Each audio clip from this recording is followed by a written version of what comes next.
A nation with thousands of years of history did not vanish. It simply changed the name the world used to call it.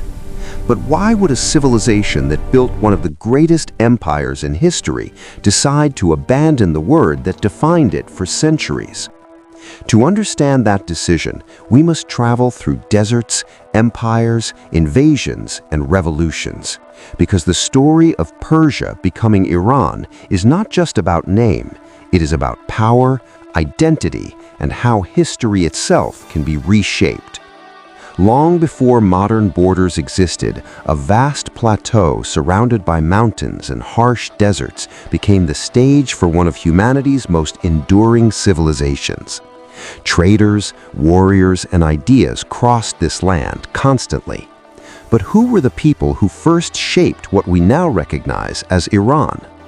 The journey begins in the second millennium before Christ, when Indo-Iranian tribes migrated into the region. They were nomadic communities speaking Indo-European languages, distant relatives of tongues that would later become Latin, Greek, Portuguese, and Spanish. Their speech had nothing to do with Arabic, despite the common modern assumption. In ancient Persian, the word for mother was madar, and father was padar. These linguistic echoes still resemble words used across Indo-European cultures today. Among these early groups, two communities rose to prominence: the Medes and the Persians. The Medes settled in the northwestern territories of the plateau. They built strong political structures and quickly became the dominant power in the region.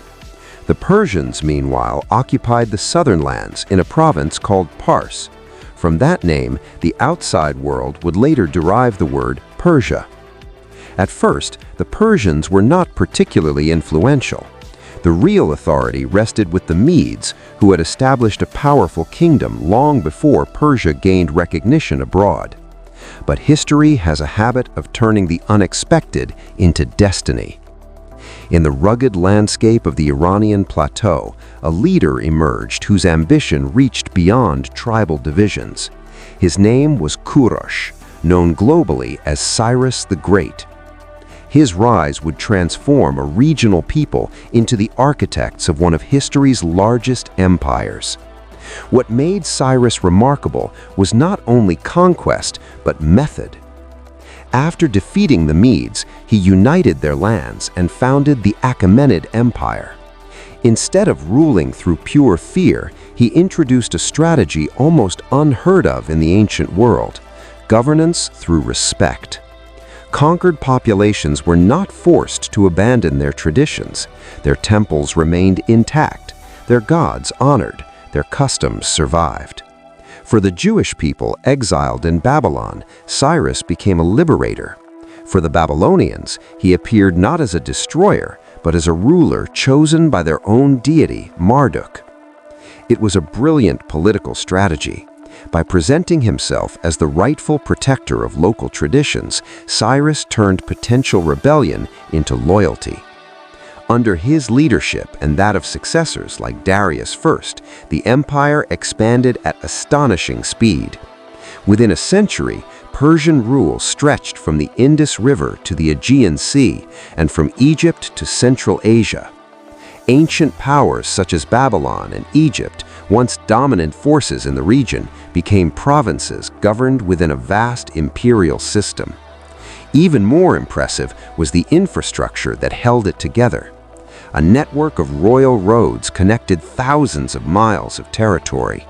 A rapid courier system allowed messages to cross the empire with surprising speed. Bureaucrats documented trade, taxation, and diplomacy across diverse populations.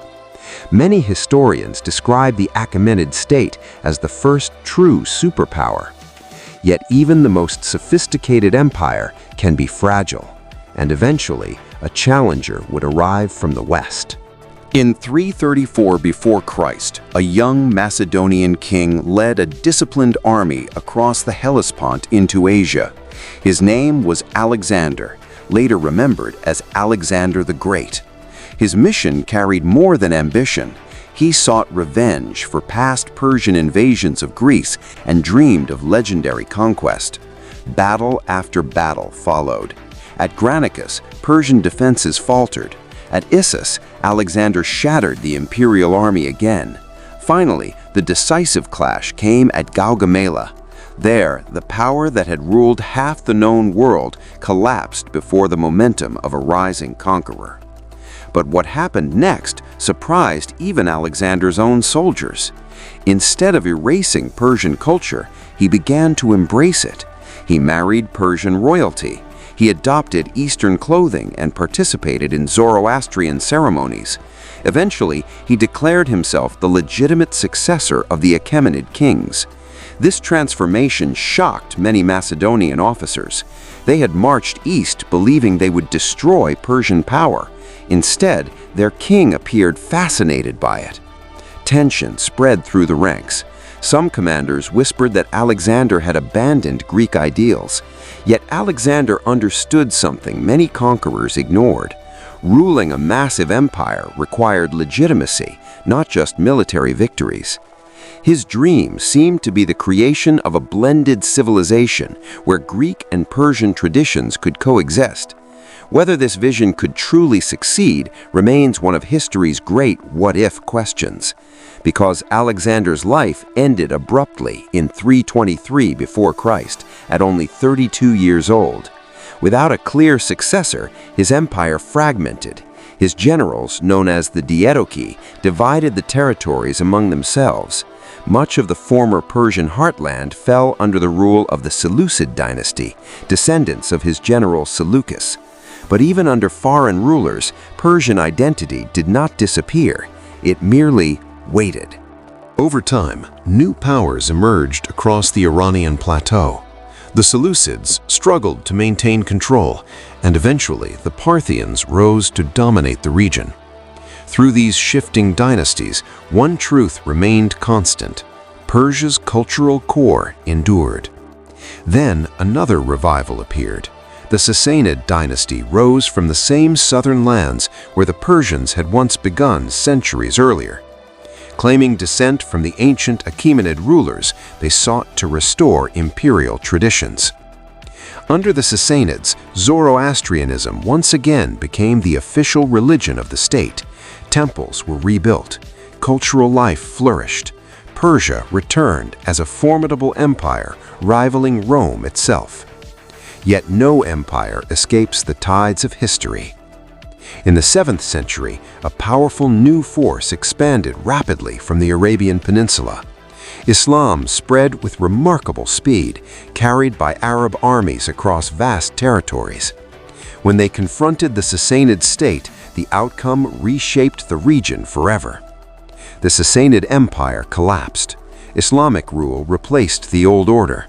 Arabic became dominant in administration and religion, and Zoroastrian influence faded. Still, something remarkable happened. Persian culture adapted instead of disappearing. Persian language absorbed Arabic vocabulary, but retained its unique structure. Persian poets, scholars, and artists continued to shape intellectual life across the Islamic world. Even while adopting Islam, the region preserved a distinct cultural identity separate from the Arab heartlands. Centuries passed under shifting powers. Turkish dynasties governed large areas. Mongol invasions led by Genghis Khan devastated cities, but eventually blended into local traditions. Later came rulers like Tamerlane and competing Turkmen states. Through this constant turbulence, one question quietly grew stronger. What truly defined this land and its people? The answer would take a decisive form under a new dynasty. In the early modern era, the Safavid dynasty emerged and unified the region under a powerful centralized state. But their most significant decision was not military, it was religious. They declared Twelver Shi'ism the official faith of the realm. Until then, most Muslims in the region had followed Sunni Islam. The Safavids enforced the shift through sweeping reforms and at times harsh persecution. Over time, the policy transformed the religious identity of the country. That distinction remains visible today. Iran became the heartland of Shia Islam, while much of the surrounding Islamic world remained Sunni. The Safavid era also revived Persian cultural pride. Architecture flourished, poetry and philosophy expanded, science and medicine advanced under royal patronage. A renewed national identity began to take shape. During this period, the ancient word Iran, derived from Arianum, meaning land of the Aryans, grew more common within the country itself. Yet outside observers still used the older name Persia, a term originally referring only to the province of Fars. For centuries, both names existed side by side, Persia abroad, Iran at home. Then, in the 20th century, a ruler decided that dual identity should end. Reza Shah Pahlavi, determined to modernize the nation and strengthen its global image, made a symbolic decision in 1935. He sent a diplomatic request to foreign governments asking them to use the indigenous name Iran instead of Persia. It was not merely linguistic. The change aimed to distance the country from exotic stereotypes that Western narratives had long attached to the word Persia. Yet the decision stirred debate within the nation itself. Many intellectuals believed the name Persia represented a glorious heritage stretching back to Cyrus and Darius. Still, the change held. In 1979, another dramatic transformation occurred. The Iranian Revolution overthrew the monarchy and established the Islamic Republic under Ayatollah Khomeini. Relations with the West deteriorated, and global perceptions of Iran shifted sharply toward political conflict and ideological struggle. Curiously, the name Persia began gaining romantic appeal abroad, evoking ancient empires, poetry, and legendary history. Two names, one civilization, and an ongoing debate over how the world remembers it. If stories like this fascinate you, where empires rise, identities evolve, and history hides deeper truths, make sure to subscribe and join the journey, because the past is never truly gone. Sometimes it simply changes its name.